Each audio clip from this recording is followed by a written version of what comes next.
properties of your heaven are forged in your hell. Before I begin part 2, just know that more of the content around DPDR and existential hyperawareness OCD and any panic and paranoia, depression, CPTSD, the symptoms are more openly fleshed out and discussed on my YouTube channel. I made a few videos like a couple years ago, and here they are. I recommend you guys watch all 3 of them if you want a deeper connection to the symptomatic aspects of it and the darkness of it, to feel like some healing transformative content. This is more so focused on Shiva and my connection to Tantra and how I became awakened. When I first moved out to this new state, I had all of these qualities all of a sudden surround me. After 24 years of madness, I never really quite sat and thought about what would heaven look like, but there was a feeling and an idea. And here were some elements that would make it up. Lightning, rainbows, being able to see the Milky Way galaxy, the full moon, horses, mountains, and sunflowers. Now, when I came across all of these things for a little while, because I had a hard time believing reality was real at all, it was kind of interesting how this system seemed to only work with accepting reality when things are bad and totally push it away when things were good, because my heart wouldn't be able to take any more loss than I had already gone through with so much deep suffering. And there was an element of not being able to believe that I really even deserved this heaven I was in. Like, how could it have happened so quickly? But we must first think about what it means to have these properties of your heaven, and I would encourage you all to also think about yours. So let's take a few key examples. My favorite being lightning.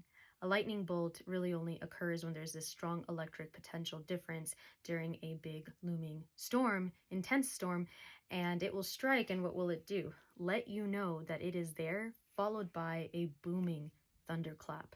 Creates a crack in the sky. So I had to think that all the times I was either unhoused or I was being brutalized or bullied, victim to something, I would be in a storm of life. My mental health would be in great suffering. But at the same time, that's when I was winning awards, when I would be co-captain of a robotics team, when I would steward this vessel to not give up no matter what the hell was going on. If we take a look at mountains, what do mountains represent? A really strong, powerful, stable foundation. And note that every single one of these things I bring up about nature, they all have to follow the same laws of physics that I have to within my own psyche, and they turned out to be so beautiful. So why can't I? A mountain had to follow all the same rules and all the same types of suffering, even worse. It had to go through it for longer. And the process of evolution and trials and tribulation to become the majesty it is today, so that people can take their fancy little photos with it. Sunflowers. Sunflowers always face in the direction of the sun. So anytime that I was suffering and I still bloomed in the area of where the sun was, like the light of the divine, my dreams, it doesn't matter if I went by any label of being an atheist or not, I maintained the consciousness of a flower, of a lightning bolt, of a rainbow, of the full moon, of a waxing or waning gibbous, of the Milky Way galaxy, of horses that represent freedom. This was a very different type of lifestyle from what I was used to. I was seeing my consciousness externalized. Externalization is an important conversation to have because our self-concept in many ways is externalized. Think about the concept of government. Just like a group of homies that are against us, trying to tell us how to govern. We externalize God, and that's how we get religion.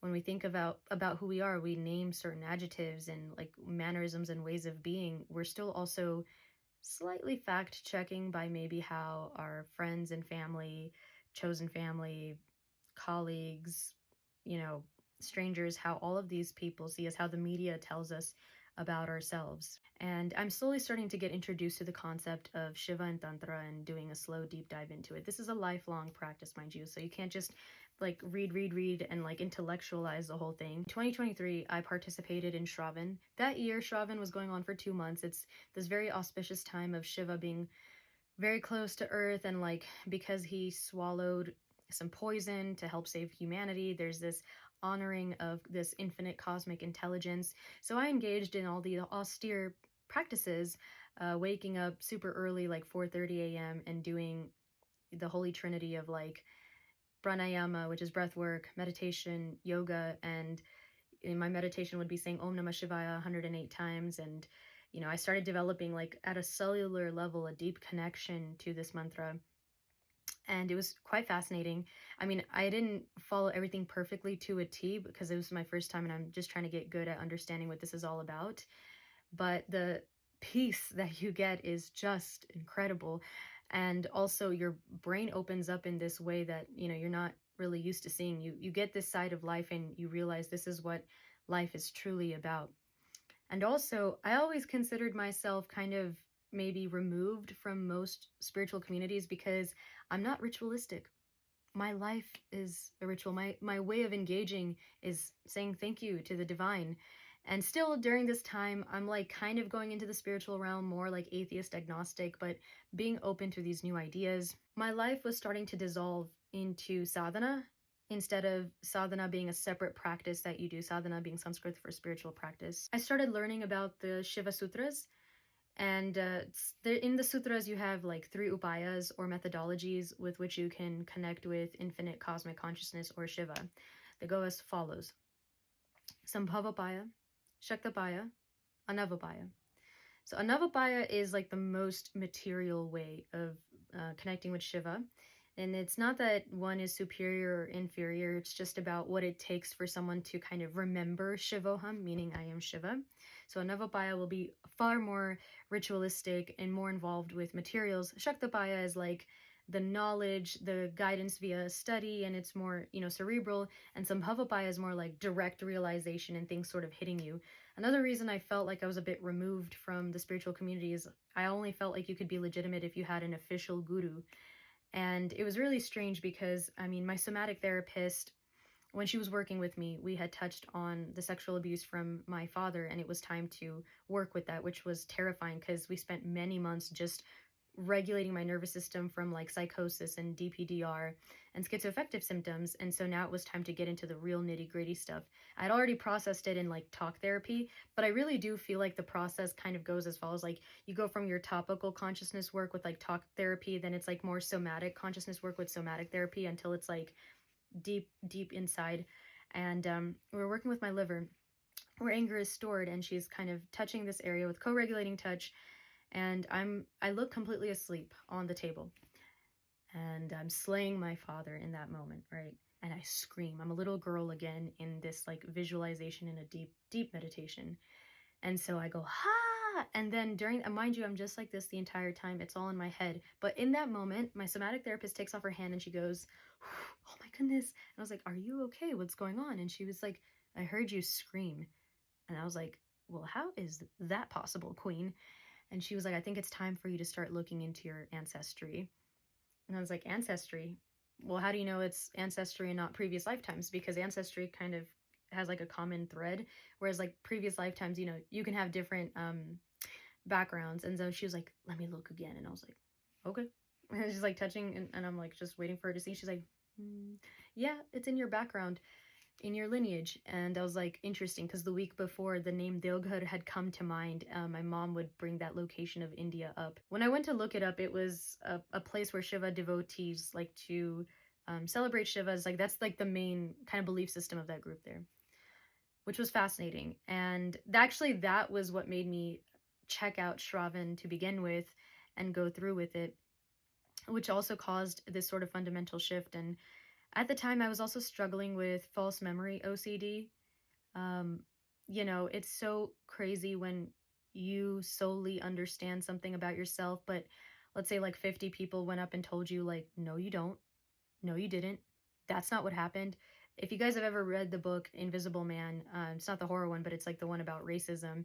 In our high school class, AP Lit class, our teacher was talking to us about like, it doesn't really matter what you call yourself. Like, if you are established in this particular way about this in society, are you that thing you said you were, or are you what everyone says you are? So a lot of this stuff came down to, it really boils down to know thyself. And I did not know myself. I mean, to an extent, yes, but the intensity of what was going on was so much more beyond the scope of understanding.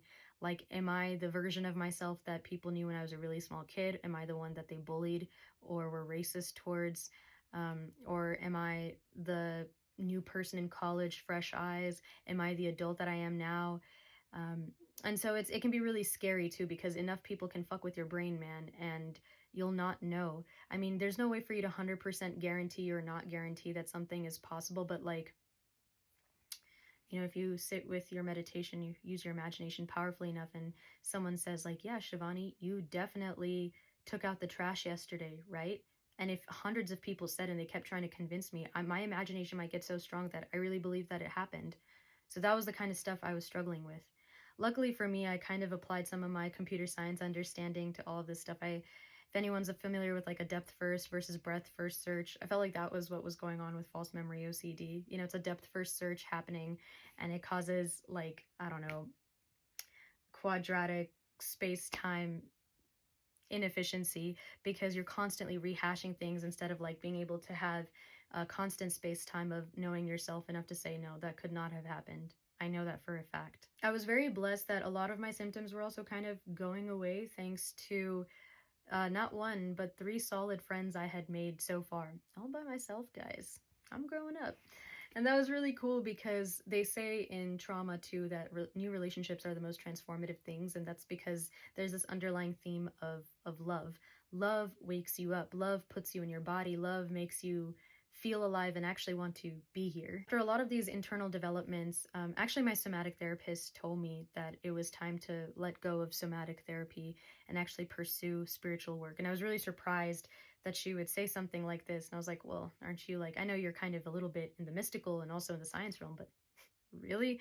Still kind of skeptical. This is when I met my Tantra mentor. I kind of like mentally was like, I guess I should find this. And lo and behold, I found her online and we started working together. In our first meeting, I was telling her about my experience, like giving her an overview. I was like, I have no idea what's going on. People are telling me to come to you, because I did talk to other people about it, even some random Indian people I wasn't necessarily very close to, but in passing, that were part of this background.